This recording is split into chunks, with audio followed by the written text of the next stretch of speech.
have a flight in about 3 hours, but I quickly wanted to make this intro. We're starting a podcast. It's going to be so much fun. We're going to be inviting anybody who wants to share their story. Uh, we're going to be talking to psychologists, to people from different fields who want to contribute to the mental health crisis around the world. So today we're in conversation with my very good friend and a psychologist, a health psychologist working in India. We're in conversation with Prakriti Singh, and we dive into different topics like suicide, like mental health stigma, her own story with mental health issues, and how she overcame it, and the landscape of psychology in India and the landscape of psychology as a field. We also talk about artificial intelligence and how it can be helpful in suicide prevention. So we dive into different topics, and it's a fun conversation. Sharing her story, she's so brave about it, about her own mental health struggles. So, we're going to be bringing more psychologists on. So, if you're a student, if you want to even understand what other people are doing in their career, this is a very good channel to learn about those things. And we're going to be having a lot of open conversations about mental health issues. I'm so glad you're here. Please enjoy this conversation.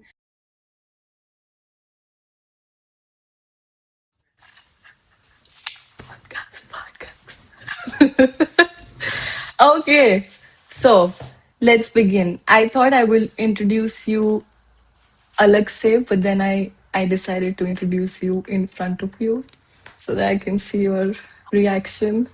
So, okay. Okay, we have Prakriti Singh here. Prakriti Singh is a health psychologist and a researcher working in the field of suicide prevention and mental health research. Currently, a junior research fellow at National Institute of Mental Health and Neurosciences, NIMHANS. She brings together clinical insight and research rigor with interests in suicide, stigma, women's psychological well being, and AI based approaches to suicide detection and prevention. And Pragati Singh is also one of my best friends. So this is going to be a fun conversation. Um, so thank you so much for doing this, Prakriti Singh. Welcome. Welcome to Thank you. psychology. Thank you, as you said, best friend. Yeah, As I told you, it's I'll say one. ये बातें phone पे भी हो सकती थी. हाँ, but हम publicly करेंगे. We will show it to everyone. Everyone will get an insight into our friendship today. So that's going to be fun. So, yeah, if you could tell us a bit about how you got into this field, how did you get into psychology? What is the story? Yeah. So the story goes long back. Mm-hmm. It was actually 2011. So I've been studying psychology since grade 11. The reason I never wanted to be a psychology student. Somehow I landed up with psychology. I've always wanted to do political science. But, as parents would say, teachers and all, like it has more scope. Political science, international relations don't have that much scope. And you would not be able to pursue much. You won't have other options open. So today I don't know what other options are, but that is how I came into psychology. Then bachelor's happened. Bachelor's also I didn't do pure psychology. I had geography, sociology, and psychology because I was still confused on what to do. Then masters, that's where I met you exactly 10 years ago, 2016. Oh, no. Yeah. MSc Health Psychology, University of Hyderabad. Yes. We met there. Yes. So why psychology? I can say for myself because I couldn't get anywhere else. That is why I got here. And also there was this one thing that I was still trying to figure things out. And I also wanted to go, actually, I wanted to leave my house. So I thought that was a best opportunity to explore. But then again, after masters, I didn't know if I would fit in. So I went to pursue other things. Cut to 5 years back, I'm back in psychology. I don't know if psychology wants me or if I want psychology. No, if you don't want psychology or psychology doesn't want you, that's oh my God. Yes, I think this is a very common story for a lot of people who get into psychology because they think what else to do and like they're not sure. A lot of people from school as well, they've never studied psychology but end up in a bachelor's with psychology. Um, yes, so that's amazing. And your bachelor's was in Jaipur, or where did you do your bachelor's as well? I did my bachelor's in IIS University. Mm-hmm. That was a deemed to be university. So that's where I did my bachelor's from, and I wanted to get out of it. Yeah, So that's how health psychology MSc yeah, BA became MSc. Jaipur yeah. became Hyderabad. Yeah. And then you spent, after masters, you spent 5 years trying to pursue other things. Do you want to tell us a bit about what was the journey like? How did you get back to psychology after exploring other things? So psychology was like a backup option to me. For many people, it's like a serious thing. For me, it was like backup. Ki agar like if anything doesn't happen, at least this is there. So anyway, since childhood, I was groomed to pursue civil services examinations. So I spent around 5 years, and out of those 5 years, I only gave 3 attempts because there were a lot of other things that was happening in my personal life. So I had to take a break for 2 years. But then it was very on and off. I was at the meantime I was also writing, pursuing writing poetry, submitting articles to different magazines. Because somehow I was not fitting in civil services examination also and repeated failures. So that's when I thought in 2023 June that I need to stop this and I need to go back to psychology. And then the enhanced opportunity opened around October. And if you remember Dheeraj, who was our batchmate, so Yes. he actually pushed me to apply for this suicide prevention course in England. I was like, no, it's just 4 5 hours left, and I need to submit a whole like paper, like what is my motivation? So sort of a motivation letter. Why do you want to pursue? We keep, delaying it unless until half an hour was left for submission. Then I submitted, and then November the selection mail came. And 2 years back, I came to Bangalore. Rest is like, Yeah. 3 attempts for UPSC, and then you decided that psychology is not leaving you. So so it you is were one thing like, that it's known, right? It is known to you. It was known to me. That was the only comfort I had. Ki, this has always saved me somehow. This will save me this time. So I can say like it's a mutual relationship me and psychology have. Even if I ignore it, it will come back. yeah, yeah, it's a beautiful, slightly toxic relationship. Yes, and amazing. So, and why suicide prevention, bro? Like, because we studied health psychology. I know that's a whole different conversation. Why health psychology? Why did we do that? Where is the field right now in India? Is there any university at the moment who's teaching health psychology, or so that's a whole conversation, but how did you get into suicide prevention? How is this your topic of interest at the moment? And what are you interested about in it? So I came into suicide prevention for personal reasons. So as I mentioned, 2 years I didn't give exam because at that time I was also grieving because I had lost a very close family member of mine. So from then onwards, my mental health started declining. I took help from therapists and all, but I could not find the help I needed. So for me, things went downhill from there. I was not clinically diagnosed because I didn't pursue going to a doctor as I should have, to a psychiatrist or a psychologist. But I couldn't because I had this pressure that I need to clear the examination also. And if I go out and seek treatment, I feel that it's like I'm giving personal time to myself. which the competition doesn't allow me. Hmm. So I was stuck in those ways. And then somehow, as the days passed, years passed, I started feeling this hollow feeling you'll get that nothing is going to work out, repetitive failures, your personal life is a mess, professional life, you're not doing anything. And you've already, you are at the age of 27, many people, are settling down in their careers or relationships, what all things. And then the society also starts comparing you. And there is this empty thing also attached with the civil services examination. You are preparing for exam, that is so great. Nothing great about preparing for an exam where only 1% chance is there to be selected. So I kept going in like that. And then I had this one point where I thought to end my life. And it was not just the exam or repeated fail, there was lot many things of the past as I was growing up. So it was kind of I was looking at myself very critically. So I thought, what is the point to live? So there were attempts and then bouncing back from those attempts. And that's when books came into my life. So I took help from books. That is when I started reading, I started writing. So that became my comfort zone. And when Dheeraj actually, our batchmate, who, sent me this PDF that, okay, there is this thing about suicide and all, if you are interested, he had no idea what was going on in my personal life. That topic itself was very personal to me. So I wanted to apply, but there was also no motivation to apply for it. Because by that time, my brain was functioning in a way that if I'll apply, of course, I'm going to get rejected.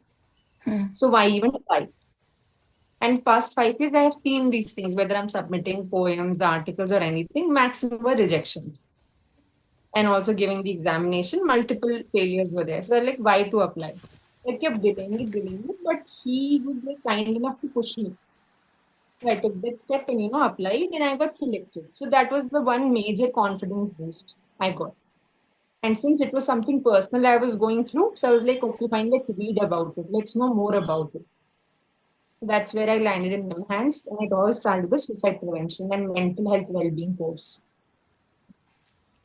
That's a wonderful story. That's a great story because you turned your struggles into your survival, and then into your motivation, and then into your drive to do something about it.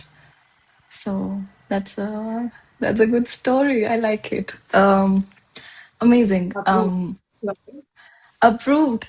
Approved in the sense that it's like it's a hero story, you know. It's happening to so many people, especially in terms of like these examinations, UPSC. You know, it's really rough. Not just with UPSC, all examinations in India are really hard on students' well-being and mental health.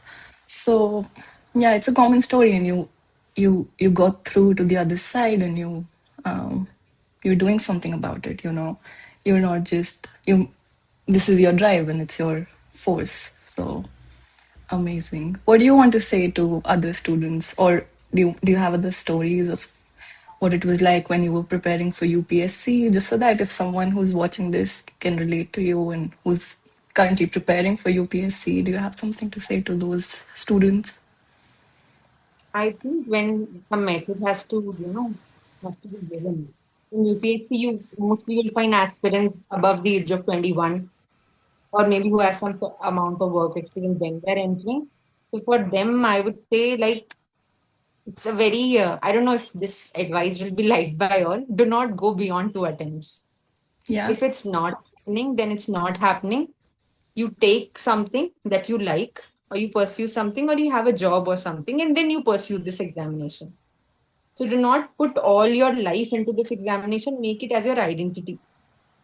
That is very important when it comes to UPSC examination, specifically the civil services examination. If okay, you're passionate and you want to change the country, what all motivations you have, it's better go with your backup after two attempts. Because then what happens if you're working on yourself or you're working somewhere, earning your own money, that satisfaction will come that at least you're doing something apart from this examination. It's not like after 5 years, 6 years, when you come out of this examination, you don't know what's going on in the world. Because right now your world is the four walls where you're preparing for polity, international relation, internal security, science and technology, Indian economy, everything under the sun. But you don't know what skills you need outside. That to avoid that breakdown or that thing, not more than two attempts. I would suggest, or if you've been preparing since, undergraduation, that is best. If you've been doing like that, so that is when I too just jumped in the examination because I was like, okay, this is like fun, and I was very naive. I didn't understand the requirement of the examination also. That was also there with me. And when it comes to other students who are preparing for NEET examination, that is the medical examination in our country, or IIT JEE examination. On these days, Net, we have CET examination, net NET, JRF. NET JRF. Let's not talk about NET JRF. But for students who are, studying in quota for medical exams and this IIT JEE, with them also there is this thing that they start identifying themselves with the result, either passed or. And it's very unfortunate in our country that we don't have the required resources. We have many talented people. And you and I both know how the Indian examination is constructed. It would not cater to many people. I think we have had the discussion on selection based and elimination based examination. India functions on elimination because less seats are there, so eliminate people on every level of the exam. And whosoever stands the last will get into an institute or will get a particular job. And lot many people who are equally good enough don't get that opportunity. So they're much, well versed with the selective examination that the West follows, or even some Eastern countries as well. So it's more of quantitative over here. So when you start identifying yourself with the exam, with the process, and also plus an additional pressure, like I need to make my parents feel proud. So in all those things, who we are as a person gets lost somewhere. And we Yeah. lose ourselves in examination and our interests and our hobbies and what we like. And these days, kids have started preparing for JEE and NEET examination when they're in fourth standard. And there is a new advertisement coming for civil services also. Start preparing at an early age, sixth standard CSE classes. So when you're put under such a pressure from a very, early on stage, what happens is you don't explore other things, maybe sports, maybe music, maybe someone likes travel, right? And also this one thing is there with parents. During our parents' time, the options were very limited. But now, as and all, we are developing and we are getting interconnected. There's so many ways to earn. You can also be self-reliant. You can, start doing social media stuff or start providing services in which you're good at, pick up some skill and start, distributing it, quantifying it in all those levels. So we only see ourselves through our parents' eyes. We miss out on who we are. So when we are seeing it as when we are seeing ourselves through another person's eyes, we usually don't see the positives in ourselves. It's always with that critique eye or with that criticism we will see. Yeah, that's a good So my point. my thing is it's okay if you're not able to clear. There are other ways. Medical student can also go into biotech, biology, and biology has so many things to offer. Either you can go into marine or forest. You can still pursue things that you want to pursue. But the knowledge has to be there to find different options which interest you. And if not science, they could also land up coming into humanities stream as well because everything is open for them. Like we, as in we chose like humanity, so we have very limited, things to do. But people from science background, I think they have a lot of options to explore. Yeah, but that's one of the ways parents tell students to take science and commerce and not take humanities. Like if a student had the urge or the need to do whatever they want to do, if they want to choose humanities in their school, they should have like the option, and parents should be able to give them the option.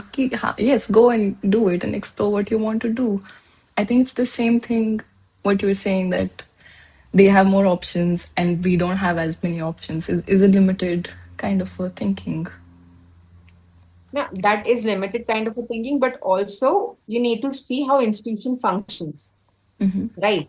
You cannot mess around with the development of an institute. For example, at schools still follow that thing, science, arts, commerce in India, right? So if you have been given that flexibility, okay, you're telling your child that okay, pursue science for now, then you can switch to any other field, be it commerce or law or psychology, any other field.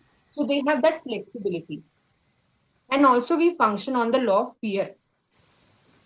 That if this does not happen, something has to happen. The next best thing what the child can do, how they could have, a permanent sort of a permanent stable income. As I said in the beginning, it's everything about resources. Yeah. Since we are too many people competing for too less resources, we would function on survival basis, right? So when you're preparing for exam, it is kind of a survival exam. Even if you see all the motivation and all that goes around, if this or nothing, and even lot many, unfortunately, we've seen suicide notes also. That sorry, like they'll say to their parents and like, sorry, mom, papa, I could not make you proud, and I could not do this. So it's like when you fail, it's not because you fail because of your own mistakes. You're seeing yourself you fail because you let your parents down. The child would never talk about himself or herself in the knowledge he gained while preparing for this exam. Because the main thing is to survive, to provide stable income, to provide name and fame to the family or to the parents so that they can have a social standing. So we function on that. So if some flexibility is provided, I would not call it as limited thinking, but some adjustment is there as of now. Makes sense. Yeah. Since you've been part of the UPSC journey and preparing for it, what is the environment of preparation in UPSC in terms of mental health? Um, what are students suffering, or as well did suffer? So, what is the mental health scenario in terms of preparation, in terms of students, UPSC, specific to UPSC? What have you seen? I was attending these classes from a very famous coaching center. So there used to be in one class around 700, 800 students. I went there for a year to prepare, and I had no conversation with any person over there. Because I told you that in my personal life also, I was going through a lot of things. So I did not like interaction, did not like talking. All right. And what I didn't know that not having any interaction, not having any friends, that was a kind of a negative feedback I was giving to myself because I was saying that all these few means that I'm isolating myself to achieve something bigger. Right. So many students do that. You will not make friends. Especially when you're staying with your parents, it becomes easy, it becomes very easily to isolate yourself from your batchmates, even if they're going out. Like people who are living in the area of old Rajendra Nagar, which is the hub of civil services examination. So they'll meet up, they'll have chai, and all those things, discuss newspapers and everything, current affairs, all those things. So I did not have that opportunity because I would straight go back home. And I would take all these cues as okay. I'm not making friends, I'm not getting involved with the people here. So this is the recipe of success. So your mind starts fooling you. And then you isolate yourself. And then when you go in the class, there are many people who have already prepared 2.5 years self preparation and then came into the coaching center to prepare.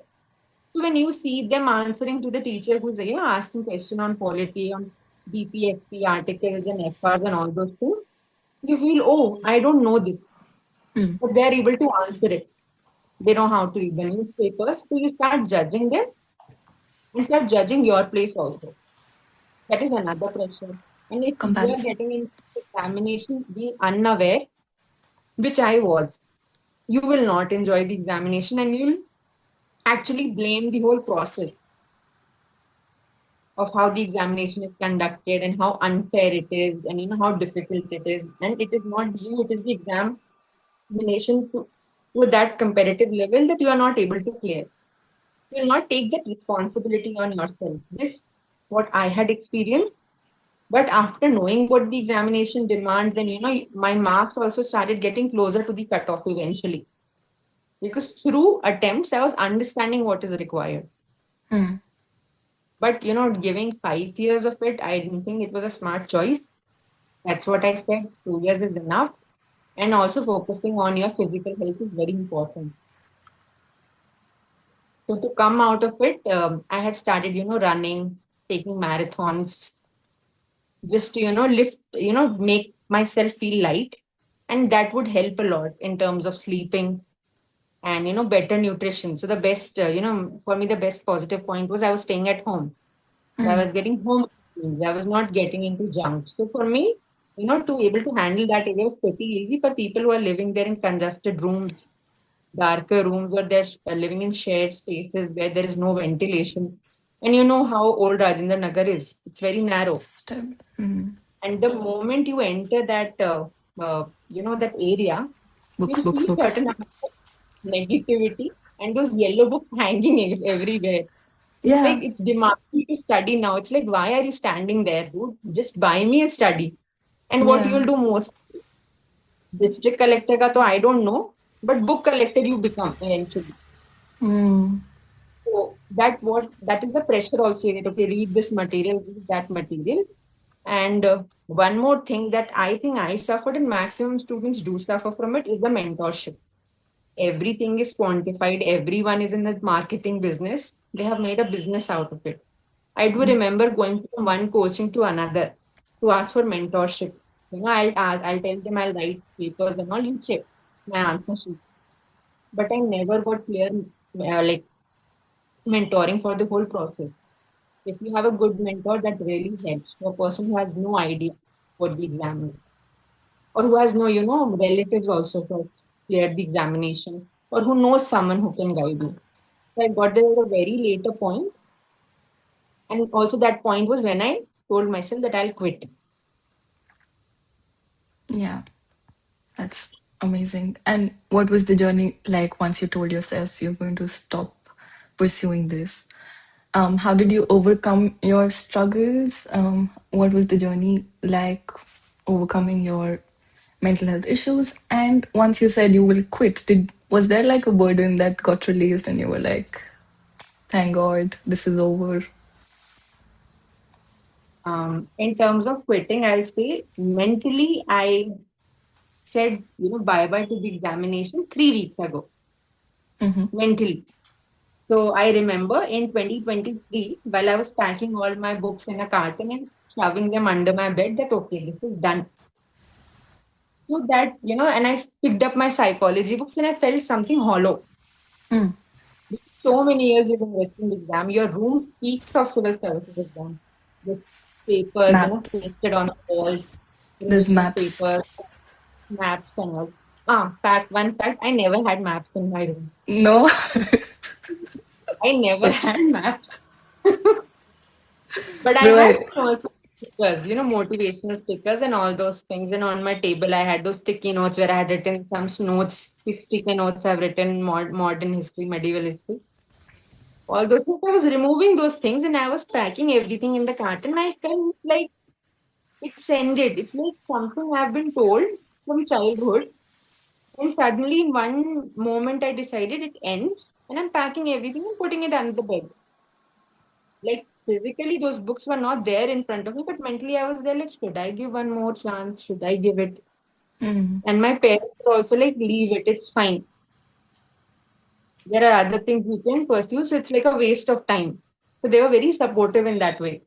But for me, mentally, it was that no, I had given my word to this exam and I should at least try one more time.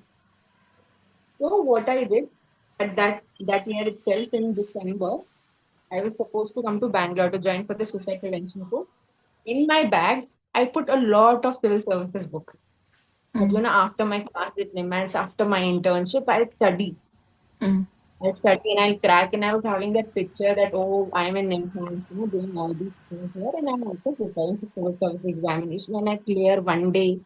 and everyone will be proud of me. And all that mental picture started. But I never actually reopened those books because slowly I started losing interest and my attention started going somewhere else. Now, in all that process, those books will be still in my room, looking at me. Modern history is watching me. Our constitution book is watching. And I was like, I need to read those. I need to pick those Yeah. up. And then I got busy with when I got into it as a JRF in India, got busy with other work. And especially with the shift thing, night shift, day shift, rotational shift, it became very difficult to even, read papers from my area itself because it was such a tight schedule. So I was like, I need to, stop looking at them. And there is no point, feeling guilty and looking at it. This chapter has to end. So I think around 2 weeks ago, I packed everything, gave those books in donation, and a lot of Now, newspaper in 2 weeks recycle. Yeah, ago. Oh, yes, okay. Oh my God. right. Okay. Then it was like, okay, I am done. Hmm. But I am really thankful for UPSC because it made me aware. I got to know so many things that I think I would not have known if I would have, not appeared for the exam. And also the major thing it gave me is the love for books and knowledge. I used to like books in a way it is aesthetic.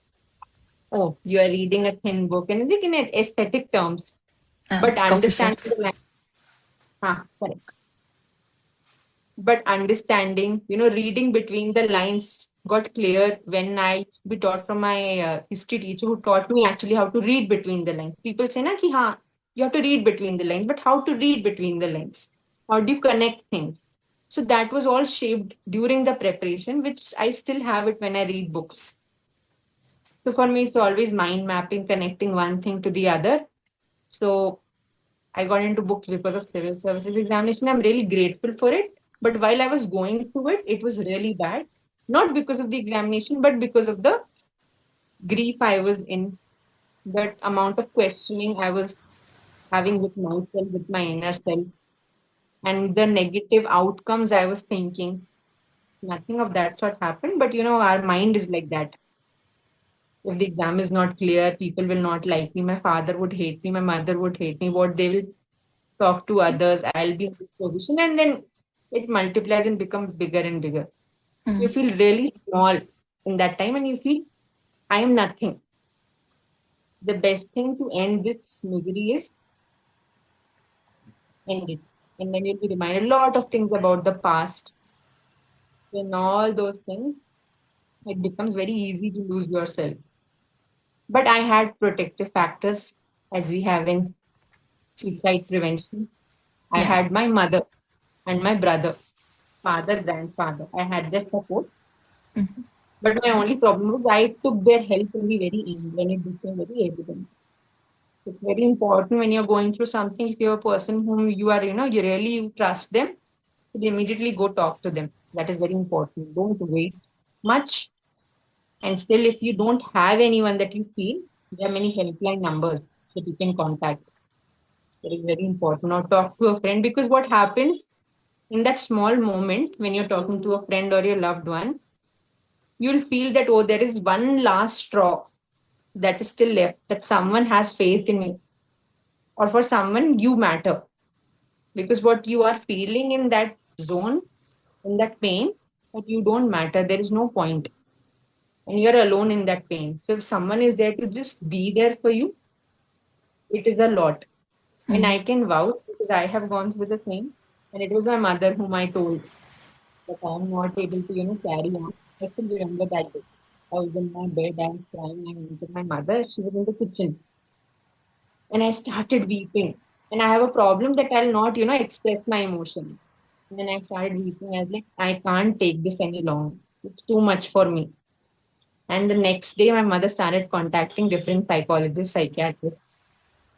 So when I saw her contacting all those people, I was like, oh, she cares about me. She does care about me, but when you're in so much pain, You you're can't see blinded it. with everything. You can't see it. But I remember I was having lunch and she was on call. She was not telling me like whom she's talking. She would go outside and talk. Then I followed her and then I heard that she's talking to different mental health professionals. so that I can seek help. And that was also during the COVID time it happened. So it's very important to have people around you. And if you don't, always go for certain helpline numbers that are available. Because that one moment of stalling can actually, save your life.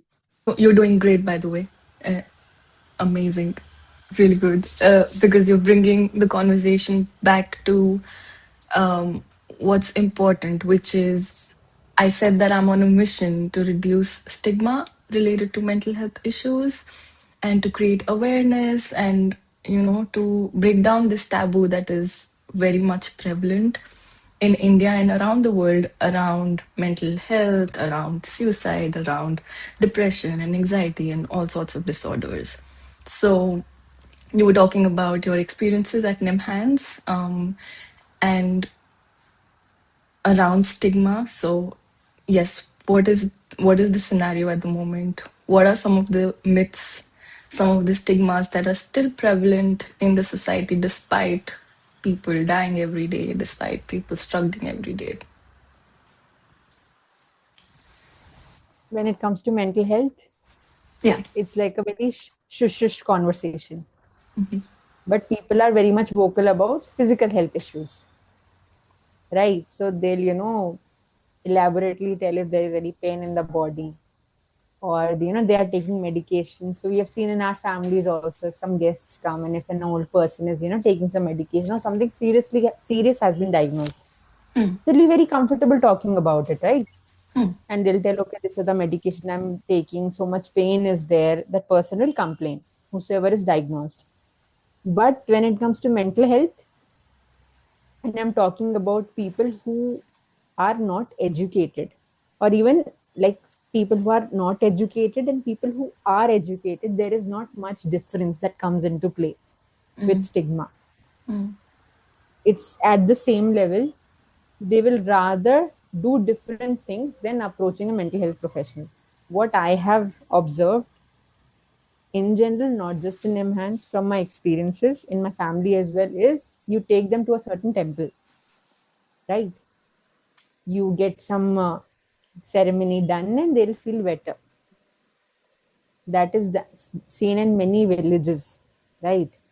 And if our social workers, psychiatric social workers and social workers who go on the field and try to pursue these people, that okay, your child or your family member has some mental health issues, you can actually go to a mental health facility. So that is seen in a very bad image. That perspective is still very colonial. So when you'll ask them that why are you so scared about mental health facility or mental health institutions or hospital, it's like, if my family member goes there, they're not going to come back, so we are going Yeah. to lose them.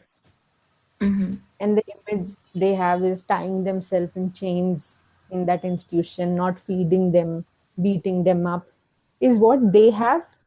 They have a set of framework, and also our movies do great in spreading this awareness about how institutions function, making fun of psychiatrists, psychologists, or mental health institutions, or even the symptomology of various mental health disorders. So they, our movies also frame it as a joke or something to be laughed at. So whenever you are taking this awareness sessions with different group of the population, whether be industrial population or people from the remote villages, it's like when we say the word mental health, what clicks with them is mental. That's it. And some image that they have seen in the movies and something to be laughed at. So that is the case. So here I would not say an educated person is different from an uneducated one or a illiterate one. No. When it comes to stigma, both are at the same level. Is it that the response will be very different. So it's still there. And when you talk about mental health awareness, still they would not appreciate that how mental health plays a very important role in their physical health itself. For them, it's like, oh, it's a time-based discussion. And what is the point of awareness? Unless until someone in that crowd is going through something and with that person it clicks. They would, come with us, talk about it, try to find a solution to it. Otherwise, with maximum people, it's like, what is the need of mental health professionals? There is no need. Because Yeah. in the past also, so many people have worked and retired and have gone. No one needed mental health support. Or in family, someone is going through something, okay, we'll get them married, they'll become better. Mm. Another perception. And if we take an unmarried person, a young person who's having some mental health issue, be it bipolar or clinically diagnosed for depression with psychotic symptoms, what they'll say, okay, we'll get her to some priest or something, get like some ceremony done. And if someone, it's really pushing hard on them, like to go and seek a help from the hospital, they'll just go for once just to show. And they'll say, no, now we are going to get that person married. Mm. Because if people get to know that he or she is visiting the hospital frequently, they're going to ask. And that will put a negative image on our kid and our family. And who will marry them? So that is the structure Oh my that we God, have to deal with. It's very systemic and cultural things that we have to deal when it comes to, making these people actually seek help. it's like a knot that they keep tying instead of like loosening it. It's just Yeah. there's also a temple in India where it's a mental illness temple apparently, Yeah. and people go there. People who have mental illnesses go there, and you're not supposed to touch those people while you're coming back from the temple. So these are the kind of this is the kind of mindset that is there in the Indian context. So where do we begin? Like how where can we begin? How do we if talking to people and explaining and bringing awareness in the sense that you're saying and it doesn't click, where do we begin? How do we start our journey towards uh, at least addressing this mental health crisis? From my very minute knowledge and my very less experience, I know there are a lot of people who are already working in this field, try to do their best, but it has to start from one person in a family. So there's always, when we see in terms of our culture and society and tradition, so when we are speaking about psychology in India, we need to see the religious aspect, the cultural aspects, and all the socioeconomic aspects that will interplay when they want to seek help. So here, there has to be one person in the family who is that much influential or has that much knowledge or who has been sensitized.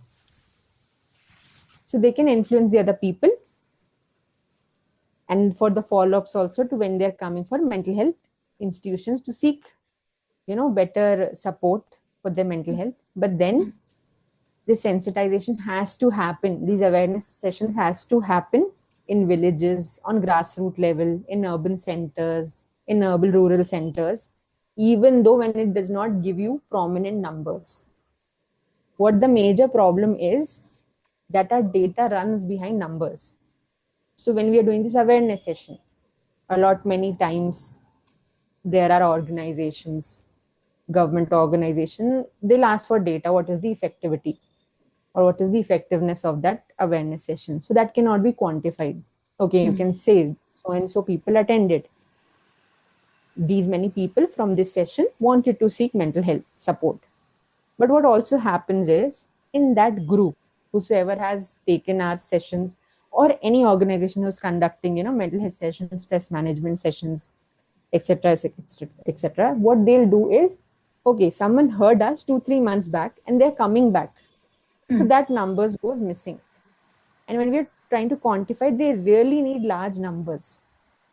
So if like 600 people have attended in a month, any awareness sessions with NIMHANS or with CIP or whichever organization is conducting, or any private organization like Sangat does. So in that case, that numbers cannot be quantified, right? Because what happens is, in particularly mental health, if you don't have a person who has gone through this, you'll not understand. So that empathy level is not there. It's very unfortunate, but it's not there. As I mentioned, here itself in our society, we function on survival basis. for everything there's a competition. There is not much room for self-expression, right? Or something that is yet to be known. So here people follow a pattern. So whenever there is a break in the pattern, it's like, oh God, something huge has happened.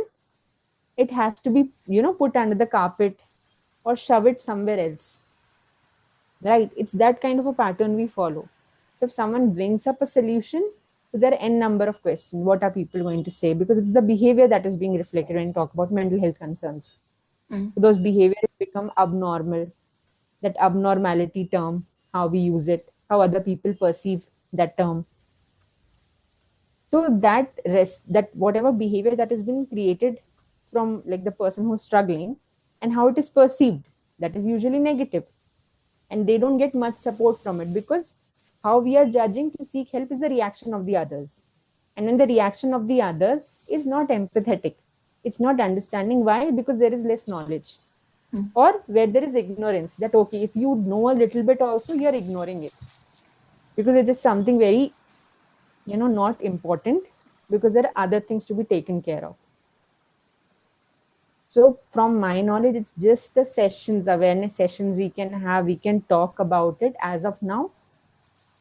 If there is one person in the family who's ready to, take up this thing, that okay, we are going to go through a route where we don't go to temples or priests, but rather than go and seek help, like we go for physical health issues, or who's an influential person in the family, if we target that person, we give them knowledge, awareness, if that person is able to influence, only then help can be given. Otherwise it's just us talking about it, and it will take time. I think how things developed in the US or in the Europe, you'll be able to tell better about it. There were similar phases that we saw, that how seeking help, stigmatization works, and how eventually, destigmatization happen. And still I feel many people in the West also would not agree on seeking therapeutic help, right? Because it's a sign of weakness. That idea still persists in a lot of people. In the West? Yeah. Yes, yes, but I think the West is really far ahead in the sense that people can openly come up to you and say, I have anxiety disorder or I have bipolar disorder, because they're not hiding. They're accepting the fact that this is something that is, it's like a physical health issue. Like, I have cancer, I have anxiety disorder. I think it's treated the same way. So I feel like people are more open to the Yeah. idea But of. that is also a birthplace of psychology, right? The West. So Sure. they've seen all these phases much before us, right? We've not seen, the budding of we have seen the budding of psychology, but more in theoretical terms, and in terms of care being provided at extreme levels. Where we're talking about bipolar, schizophrenia, all these things. But when it comes to in general population, what suffers largely anxiety, panic attacks, these always go amiss, especially in India, because something like that is not, focused on. It's like, okay, if you're getting anxiety or panic, okay, you're not, getting into physical activity, so you just go Or you're just do that. nervous. Take a break, You, yeah. eat healthy. Yeah. That won't work. No. Right. Having a schedule, it's great. But if you're having symptoms of anxiety and panic attack, these things won't help. Or if you No. are, you know that something is off in you and you really want to seek help, how would you know?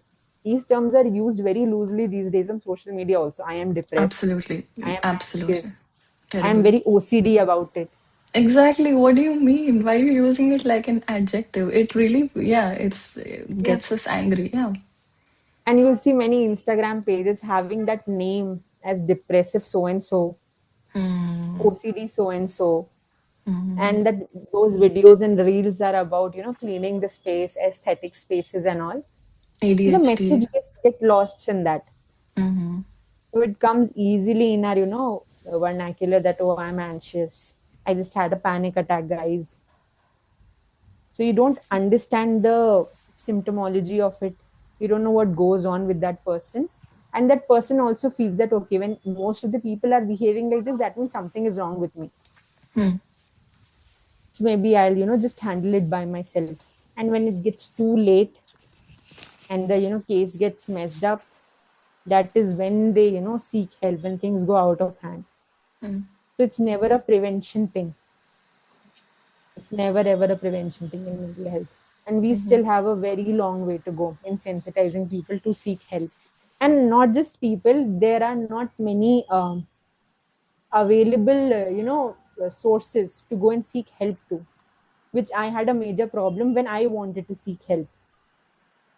I changed how many? I think 2 therapists I changed because I was like, okay, whatever she is saying, I have that knowledge. Someone who has studied psychology, she's not able to get through me. That is what has to happen, right? And I get it because in some session I was very judgmental of her. I'm, judging her counseling skills. We do that who are in mental health background. But eventually it's like, you are already so strong, you have come so far. I know, that's why I'm here. But from that onwards, what do we have to do? Okay, giving CBT and all those things, it doesn't come like that. CBT works best when you are to that level where, okay, now, the behavior change can happen, cognitive change behavior. But getting from that level to CBT, there is a journey that has to be covered. And not many people are able to provide that. And also we are very short on people who are, registered clinical psychologists who are very well skilled. And if we talk about therapy, one more thing, it's costly. Yeah. What people do, they'll take some, few private organizations name and they're like, okay, they charge 1,000 per session, 1,200. We can't afford that. But there are many government institutions who provide, very economically viable costs are there for counseling or therapy sessions. They can always go for it. So that information is not out there still. No, you And don't. one more thing I felt in while working in the institution, which was very great, it was a really important learning I had, is the connections we should have amongst each other as psychologists.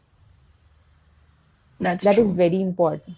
That is That's missing. that interconnection between organizations, be it private, government, or be it a startup. Also, there are many mental health startups that are coming up, and interdisciplinary coordination has to be there very strongly, where we are, keeping our personal biasness aside and we are just there to help the person.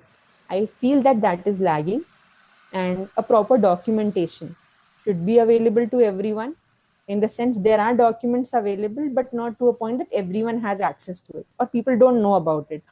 So I think it's our duty, who are professionals, to take that step to make those documents reach everyone, or at least the list of organizations who can help you out. That is very important. That is your and my job to do. Yeah, there needs to be collaboration. Yeah. Like instead of like competing, we need to start collaborating and give each other information. And what needs to change in terms of training for psychologists, do you think? What is lacking at the moment? Also, psychologists are not getting paid. Therapy is expensive, but psychologists are not getting paid enough. And so people don't want to go into those fields, like they don't want to be a psychotherapist or a counselor. So yeah, what is lacking there, and what what needs to change? As I said, not many people would come to you to seek help, apart if you're working in a government organization or a institution that is well run from before itself, or you are attached as a psychologist to a medical hospital. Only then you're going to get a steady stream of income.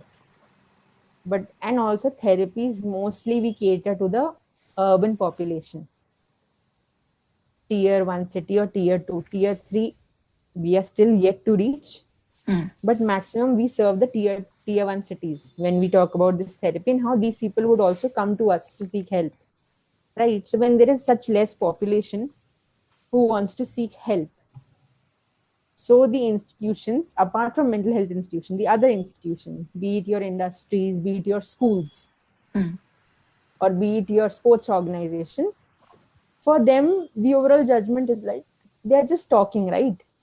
Why should we pay them that much just for talking? So our profession is also not well marketed. So I think that marketing has to be done, that Yeah. what counseling and psychology is and how therapy functions. It's not just talking. It's like you're talking to, I can talk to a friend rather than talking to you. Why should I pay you? Mm, Right? You're just talking to me. What is going to happen in just one conversation? No, things don't happen in one conversation. Things eventually happen. And maybe someone had a bad experience, they would not want to come to therapy. That is another thing.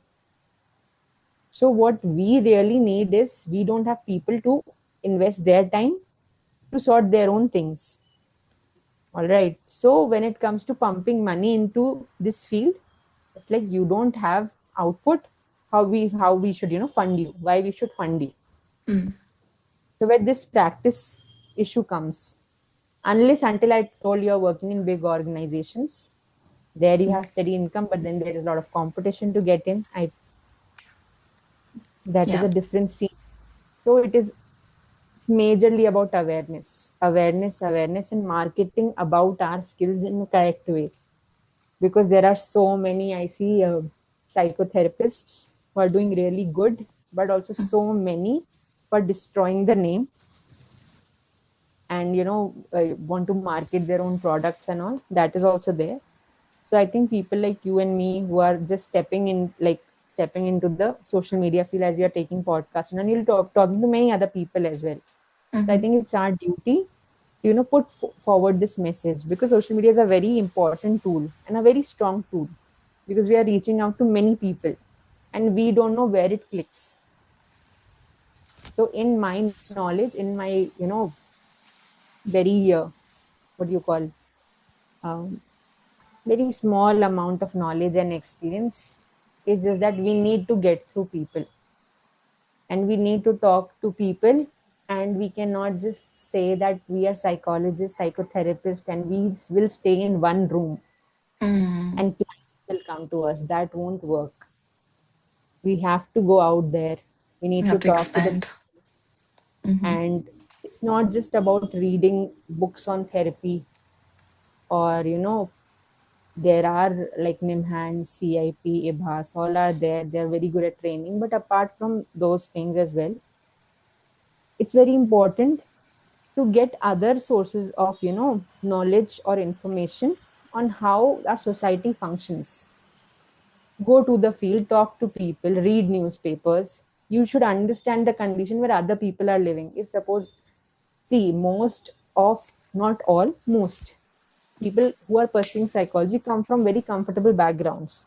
Mm, And if a person from a lower middle class or a lower section of the society comes to you, that relatability won't be there, right? And it's more of a sympathy that will come into an act.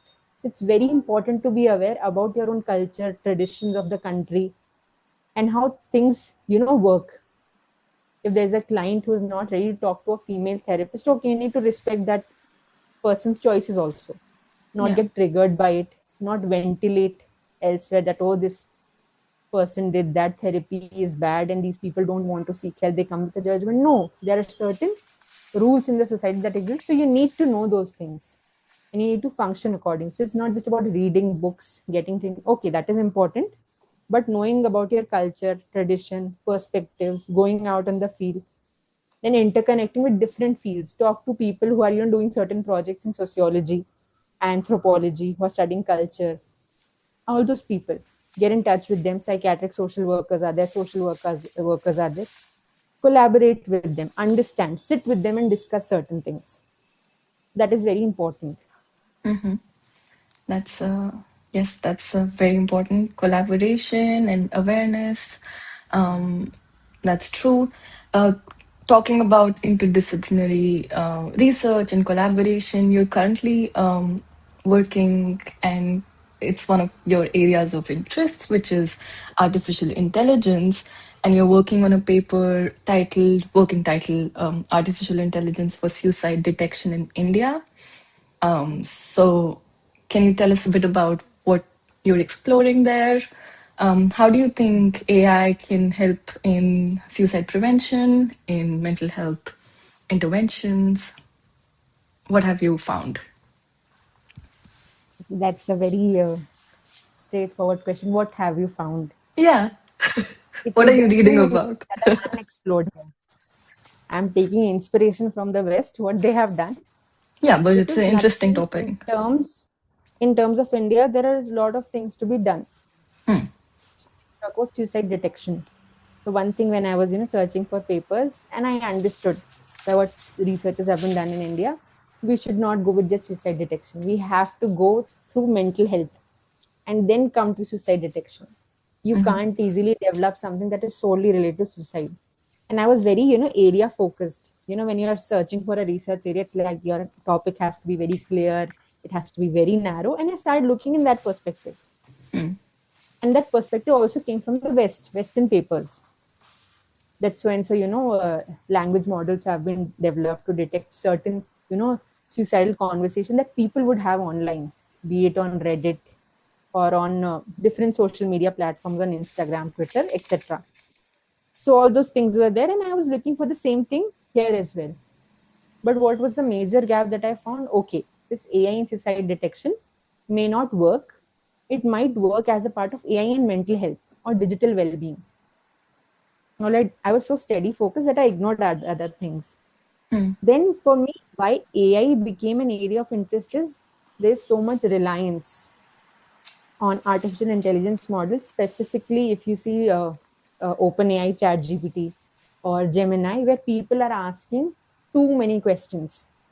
Their personal question, it's a work problem they're asking, getting feedback, or they're discussing about their mental health issues. And there was a news recently, I think 3 months ago, where this 18-year-old boy had a full-fledged discussion, and somehow that AI company was able to make them believe that okay, what you're feeling is correct, because there's certain validation on how AI works, right? It will validate your feelings and all. Then that person said that okay, this is the correct thing to do, and then that person attempted and died by suicide, right? So AI models have not been developed to a certain in a certain way, that okay, they can give you certain warnings.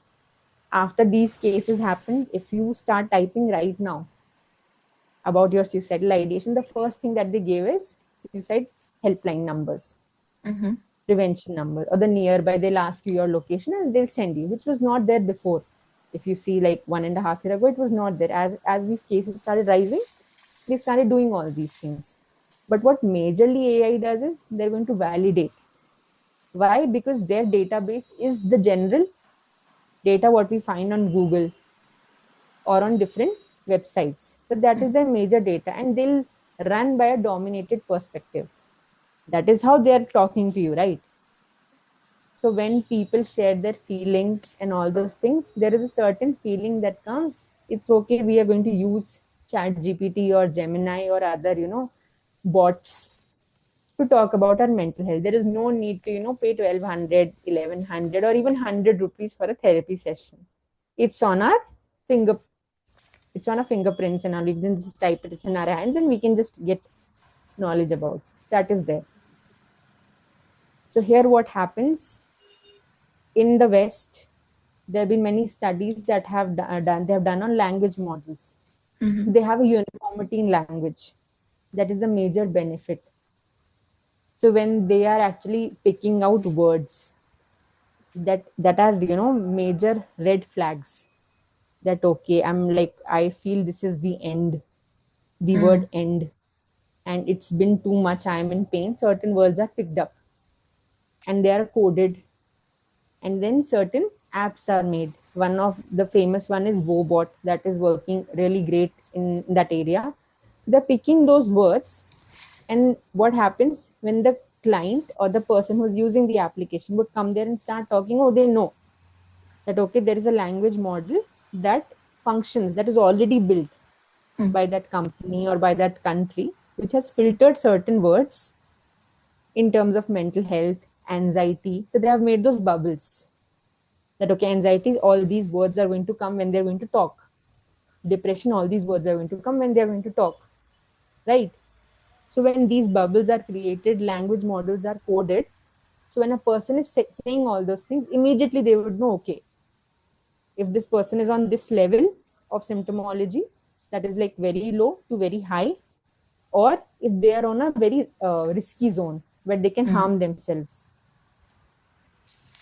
So that alert will be given to them, and so like they'll have connections with other organization. Okay, you can go, okay, wherever you're situated, so and so organization are there. We can actually give them a heads up, and you can just walk in and they'll help you out. So that functionality is there. So how did those language models got coded? How those LLM things worked? Why? Because there was uniformity, and that was matching with our DSM or ICD, whatever they are following. The same symptomology language isn't followed in those books as well.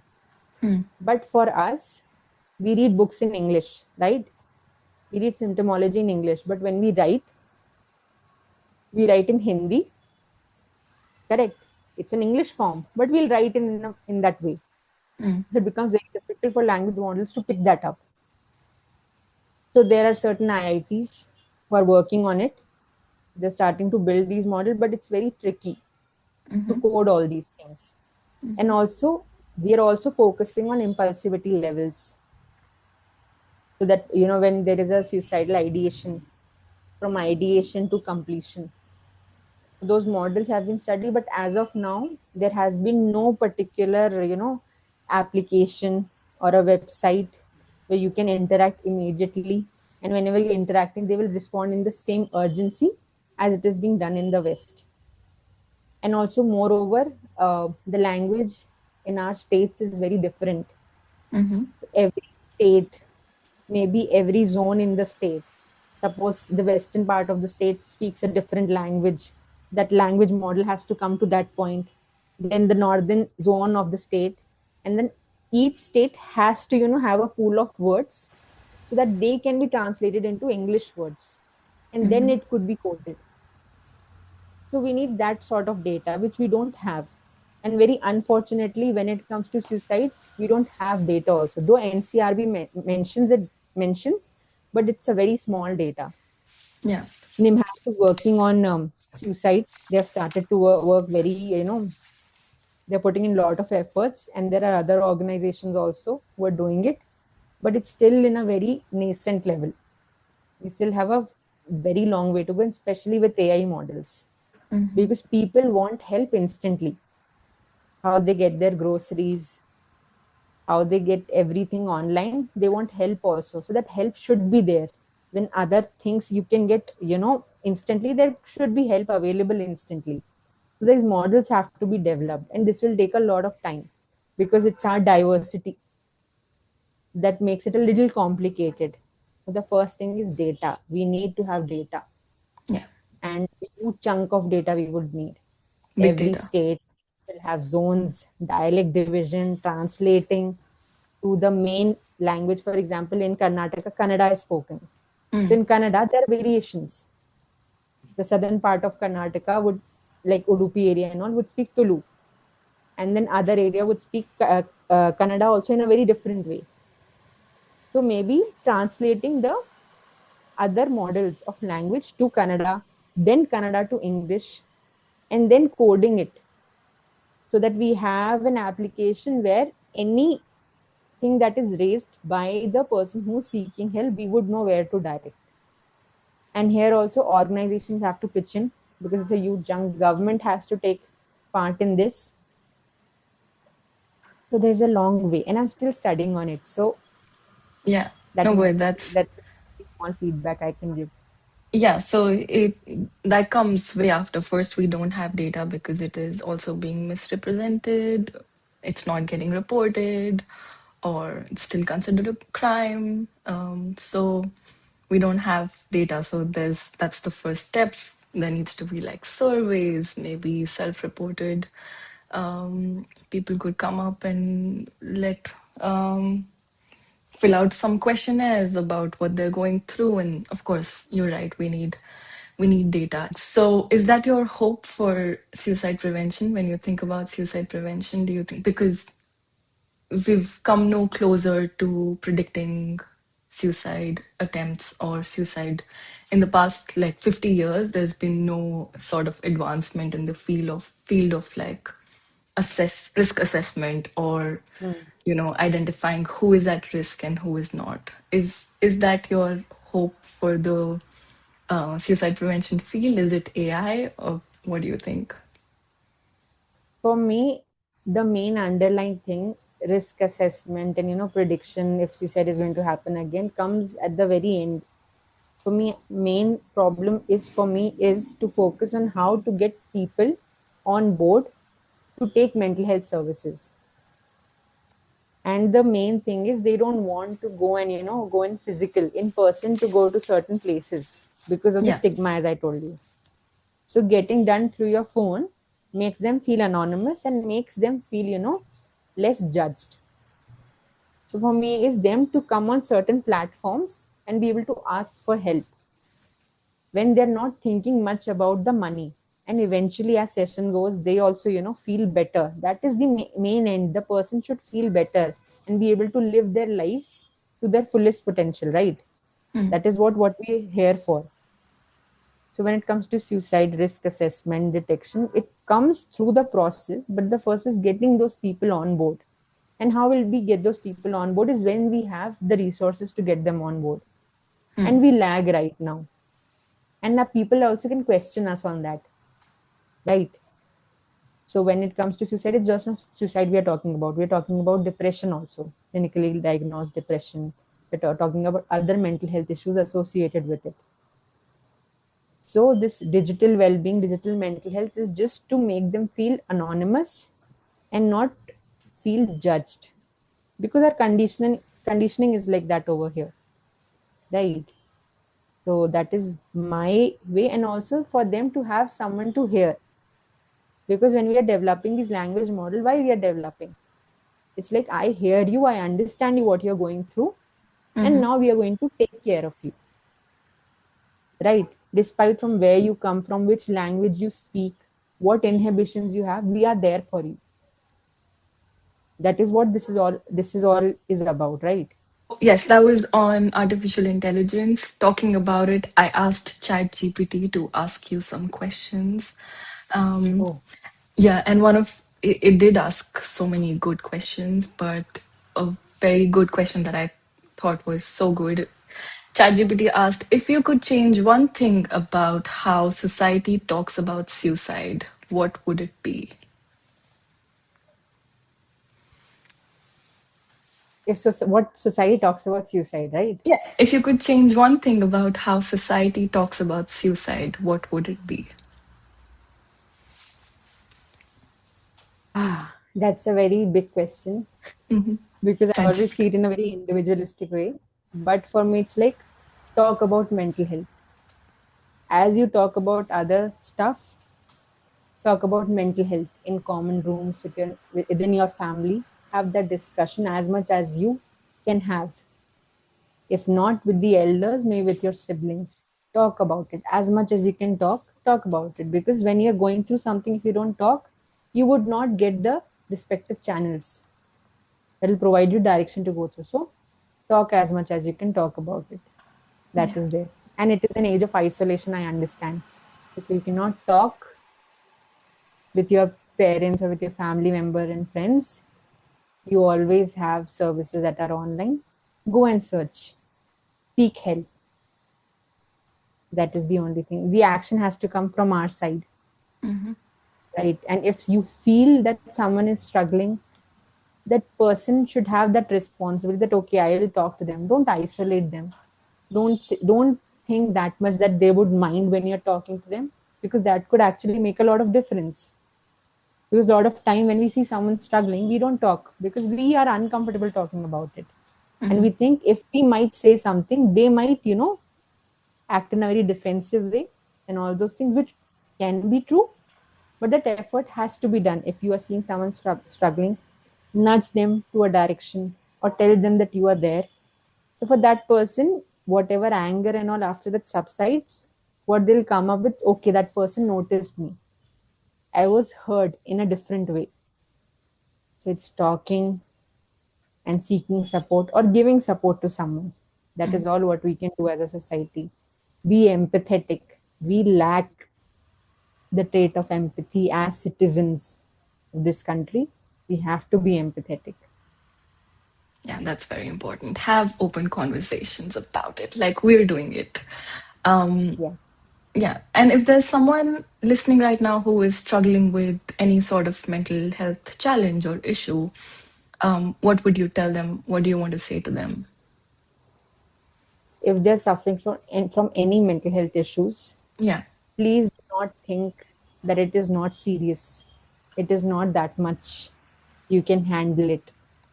And if your life has been going like that for few months or weeks, discuss with a person whom you can talk to, as I said, or go to certain institutions or seek help online. All right. You can also in your podcast, when you can put a number of helpline numbers. So whoever is seeing your podcast, they can actually, go there. There are many websites. There are many mental health wellness services can be provided to people who are struggling. It is very important that you should know a channel to go to, and they should never think that they are alone, because that is the major issue, that people who are suffering with mental health issues, that I am alone, this is unique, that is happening to me. Yes, what is happening to you is very unique, it's very personal, but there's always help available. That help available is, that thought will not come in anyone's mind. It will be like, why should I share, why should I burden someone with my feelings, whether it's a friend also. Why should I burden them? No, that should be a privilege to a friend, right? When you're sharing them something personal, the friend would also be like, okay, I am that much, being considered, that okay, this person is venting out to me, and I am able to direct them to a correct place. So even if they're feeling, not able to find anything for themselves, either you search it online, because we'll go everything, online, to even like if you're feeling something, don't we Google it, right? Yeah. So if we can Google the causes and symptoms, we can definitely Google solutions also. So find certain services that are online, certain services that you'll get near your place. Go seek help. And there are many people who conduct pro bono sessions. And if you don't know anyone, if you're connected who works in the field of mental health, I assure those people that they will get information from somewhere and they'll help you out. So help is there. I know it seems very difficult to reach out, but seek someone, one person whom you know, or a website. Get into touch, and if you're not able to pay for those sessions, you can talk to your therapist or that company or that institution, that okay, it's too much for me. They can guide you to other places for you to really good work with pro bono sessions, so that can be taken care of. So help is always there. That has to go to them, because what they feel is like there is no one. Yeah, That it's is a what my message lonely. is. There solutions are there, and we as mental health professionals are always there to help you out. Yeah, that's a good tip. Yes, seek help. Ask anyone, anybody in your family, your friends, your teachers. Just reach out. Um, about psychology, what would you tell someone thinking of choosing psychology as a career today? What would you tell them? Do you think it's a good idea? See, it's not about good idea or a bad idea. Do you think, do you, like how in 2011 you thought that it's something that has opportunities as opposed to other things? See, someone who's in 11th, 12th grade, or even bachelor's, master's, we've not taken any major decisions in our life, right? It's mostly how we have seen things work around us. But one thing now, while even you are working and I am working, if you are coming in it for the money, then don't come. It's a helping And if you are profession. coming here for a money, you're establishing certain institution, organization that I am seeing myself, you won't be providing justice to the patient or client who is coming to you, and you'll do more harm than help. Already mental health is struggling in the field itself to reach out to people, and when certain people come for money, it makes more things difficult for us. So for the money, don't come. For the fame, you should not come. It's a very silent field. There is no glamorous thing about it. And there is no I think you were discussing, there's no award for best therapist you will get, No. or a best psychologist. Everything is very silent. the best award that you get is when your clients come to you and they tell you that how much they have improved because of you, whether in their relationship with their family, when they come for couples therapy or counseling because of marriage or certain issues that have happened. That is your only, feedback that you get. So don't come for external, motivation and all those things. It won't work. If you want to be a therapist, you want to be in academia. Academia is another different field and discussion, and it has its own positives and negatives. And see, every field has that. Positives and negatives are always there. There are certain people who, there's some level of competition, some level of structure that we have to fight. But come with this only one thought that your actions now can help someone in the future. If not directly as a therapist, but indirectly through your theories, through your research, that has to be there. Otherwise, don't come for fame, money, all those things. It's not there. Then you can go to certain other careers that will very well cater to your need. Yeah, if you want money, then psychology probably So might. no, it's not there. No, no, it's a And if helping you profession. want stability and all, then compete for the big examination that we have in our country Yeah. to getting to Amity or PsyD or to MPhil. Now it is MSci in NIMHANS, CIP, IBHAS, KGMU. Compete for those things. Get into those organizations as therapists and then practice as a professor and as a therapist. So you can go on that line. But for others, don't come in for the money. Yeah. Makes And sense. That makes stability also should not be there in your mind.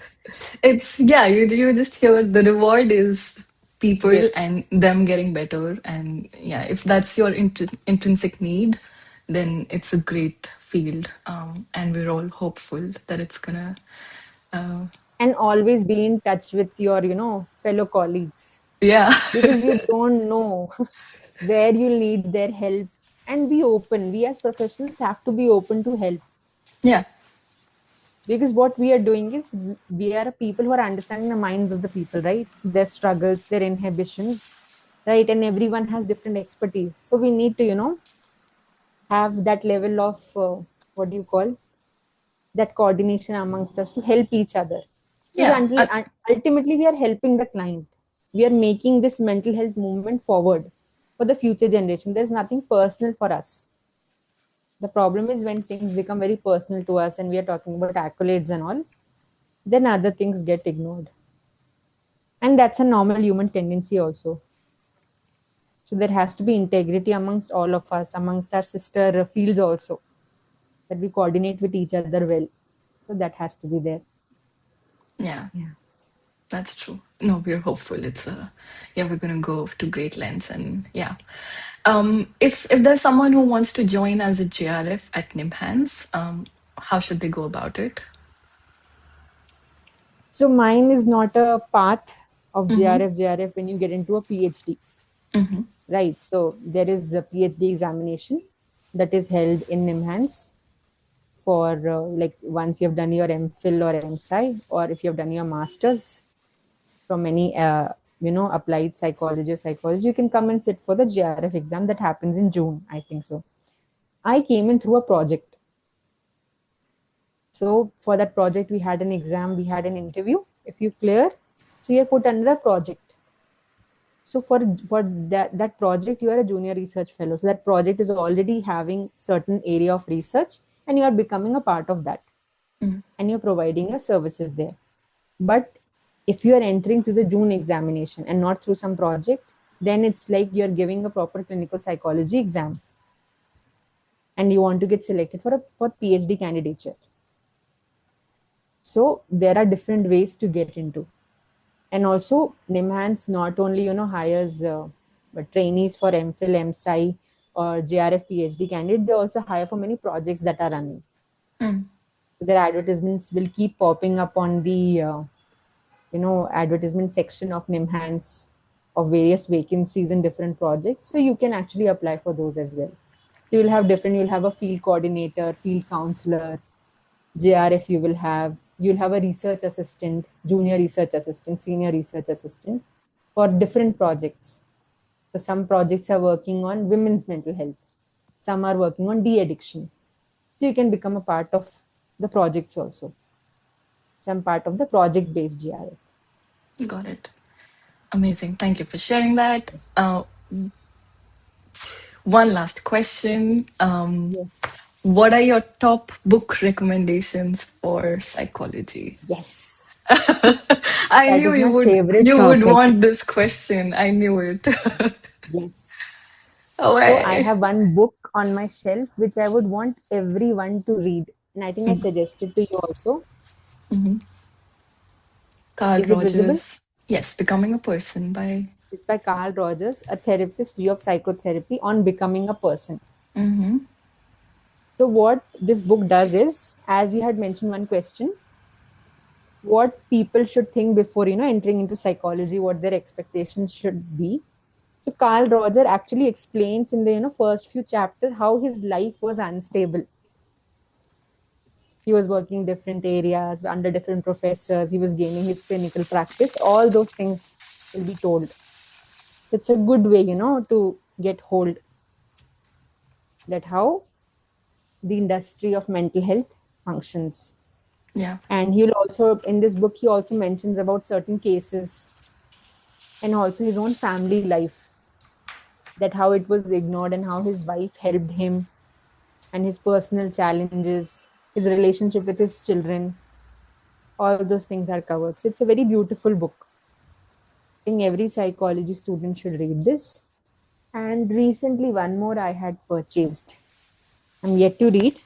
Yeah. It is this by Jerry Pinto. It's a book of light. When your loved one has a different mind. Nice. Interesting.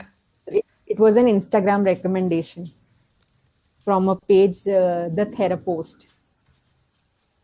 So it mentions about a person's struggle in mental health and how the family is not supportive a lot of times. The book is on that. I'm yet to read, but it got my eye. But I think my one favorite book is this, and one more is there. Yeah. That is M. Scott Peck's book. All his books are good, but I'm forgetting the name actually. I Author can is tell fine. you. Yeah, so it's M. Scott Peck's book. It's on, he describes love in different formats, not love just romantic love or dedication. He described love as discipline, love in practicing with your clients, love in the work you do. And he very intrinsically, opens the knots of our insecurity and the inability of loving what we do on our daily basis. That's a very beautiful book. So M. Scott Peck and Carl Rogers are And my Jerry top two book Scott. recommendations. And M. Scott Peck's book, yeah. M. Scott Peck. There was a third one, no? A Book of Light. Yeah, The Book of Light. That is I'm yet to read. That was I was influenced by a clinical psychologist actually. He does give a lot of good recommendation. This book was also recommended by him. So, yeah. Thank you for sharing. I'm going to order all three of them. And yes, these are all of my questions. If you want any closing thoughts, you can. Do you want to say something? Any closing thoughts on our conversation, on psychology, on mental health? I think this discussion was, wide enough. We discussed everything, and thank you for giving me the opportunity Oh, to come be here, on. because I hate looking myself in the camera and I You get look very really nervous. You look pretty. So thank you. But Yeah. that makes me really nervous. So I'm not even looking at the camera. I'm just looking at you. Yeah. So this was a good learning for me as well. Me too. I was reminded of our simulated sessions in It's University of you. Hyderabad. Good memories. Good memories. And oh, so many good memories. And we had a dream one time that we want to do a podcast, although it was on a different topic. I don't know if you remember the topic, but Yes. But so see, you like cut short, you manifested it, right? we manifested it, bro, together. Huh, This we is our. manifested. And I hope you get like really amazing people from whom you learn a lot, and you can put those practices and develop great ideas to help the people. And all the best to you. You already have a pretty new YouTube channel, so all the best for your journey. And seriously, bro, you're doing really good and keep moving. My best wishes. Thank you, Prakriti Singh. Your This conversation was so good. I got to learn so much from you. And also it's a different kind of conversation because usually we're gossiping. So it was nice Yeah. to chat about important things. And you're so good at like putting information in a way which is understandable. It's not heavy. It's not like, oh my God, this is so much information. It's just put across so well, and you have so much knowledge and understanding and deep understanding of things thanks to your reading and your preparations, Thank you everything. for asking easy questions also. That's all I have for now. Yeah, but thank you for being here. You're so important. Your friendship means so much to me. So thank you.